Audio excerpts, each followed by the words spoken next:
Hello, I'm Jonasz Rewiński and you're watching Break the Fake. They make them, we break them, and tell you everything you need to know.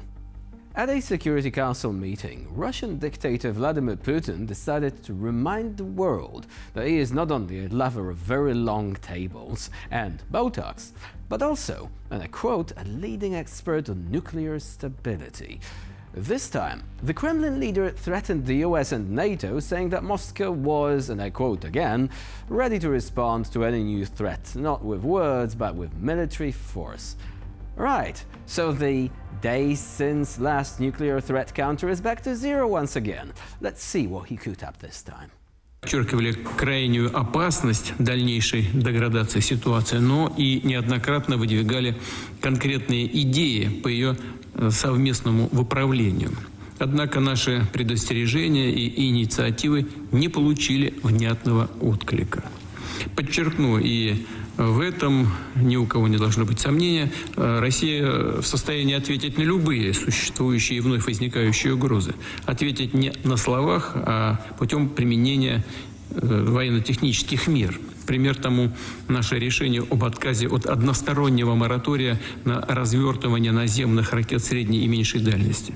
Это был вынужденный шаг, продиктованный необходимостью адекватно реагировать на программы по размещению в Европе и Азиатско-Тихоокеанском регионе аналогичных вооружений американского и иного западного производства. Putin also said that the deployment of US weapons in space will undermine strategic stability. Translated from Kremlin speak, this means we don't have the money for our own space projects, so we'd better scare people off with cartoons, I guess? Vaguely threatening infographics always sells, as do imaginative renders of non-existent weapons. Have a semi-competent visual artist draw a nuke flying around the globe, ending with an impressive-looking mushroom cloud, and voila, you just grabbed the headlines of tabloids across the continent. Today, it's even easier, as with AI, you can skip the tedious business of contracting a visual arts studio, even though occasionally your superweapon might end up with the technological equivalent of the infamous extra fingers. Against the backdrop of failures on the front lines and economic problems, the dictator is playing the same old tune. Nuclear weapons, space, the scary West and all that. But the world already knows, when Putin talks about stability, you can expect new problems.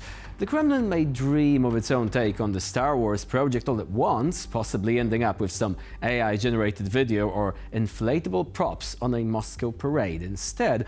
But what it lacks in state-of-the-art R&D, it makes up for in other ways. Don't expect high-tech space fleet deployment anytime soon, but sneaky drone raids, stray missiles, mysterious accidents, and invisible arsonists? Definitely. Russian media outlets have once again decided to cash in on a cheap stunt. This time they used a video showing one person beating another in camouflage and accusing him of killing a comrade. Next to them is a body in a blood-stained uniform. Kremlin channels present this as evidence of internal conflicts in the Ukrainian army. The only problem is that such cinematic releases are always of rather poor quality. The video does not feature any insignia, patches, or even normal landmarks, just a blue ribbon on the sleeve, as if the heroes of the video were going on a children's quest rather than to the front line. The time and place are also missing, which automatically makes the video on par with some straight DVD action film from the early 2000s. The only thing missing is Steven Seagal, which is weird, given how the Kremlin definitely has his number.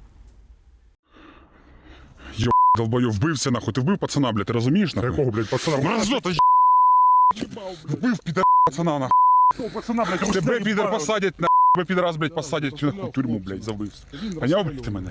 Долбойоб. Well, even the violence kind of takes place off-screen, which is another red flag.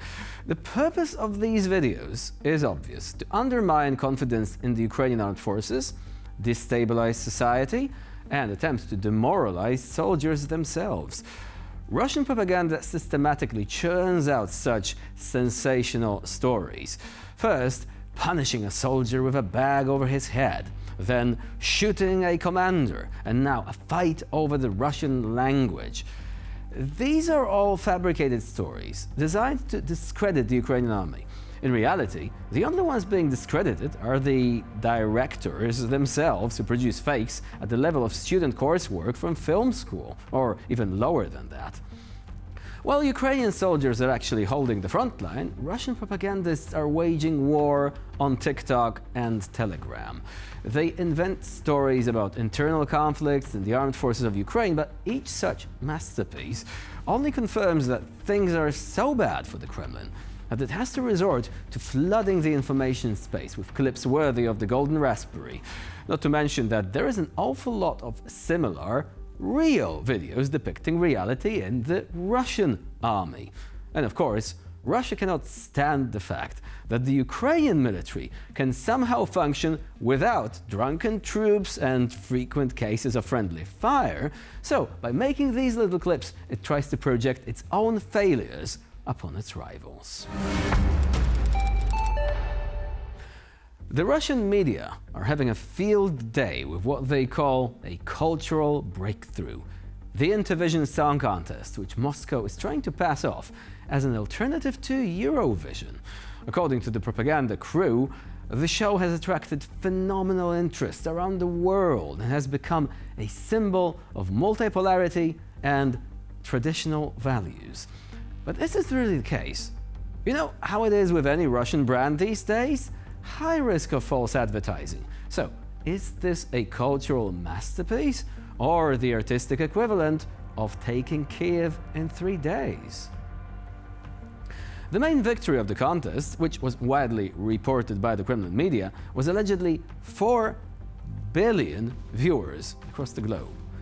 By way of comparison, the Eurovision 2025 final was watched by 166 million people. In other words, if we are to believe Russian data, Intervision was supposed to attract every other person on Earth. Imagine that! Based on cursory research on the internet, this would make it the most watched event in the world ever, right next to the funeral of Queen Elizabeth, and much more popular than the 2022 World Cup finals or the opening of the Summer Olympics in 1996. And no, I don't believe it either.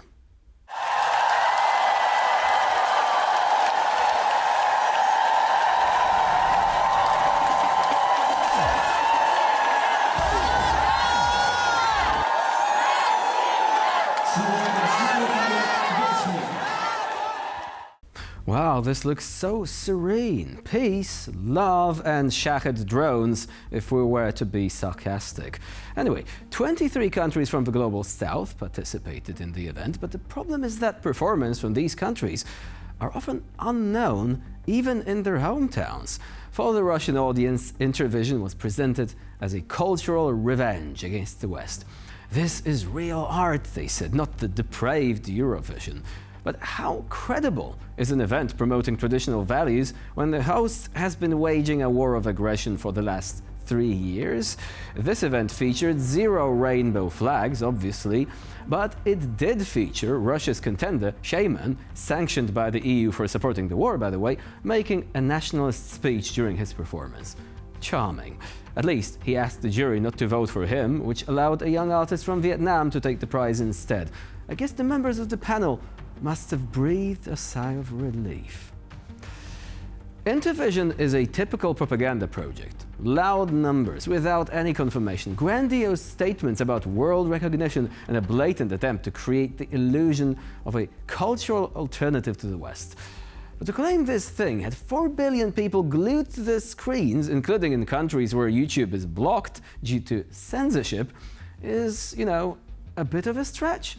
But hey, this is a contest organized among countries that routinely have their strongman leaders declaring over 90% support in carefully managed elections. So I suppose it's a bit like Lukashenko, cheerfully announcing yet another election victory, knowing nobody believes him anyway. And with this we conclude this edition of Break the Fake. Please stay with us here on TVP World for more latest news and updates.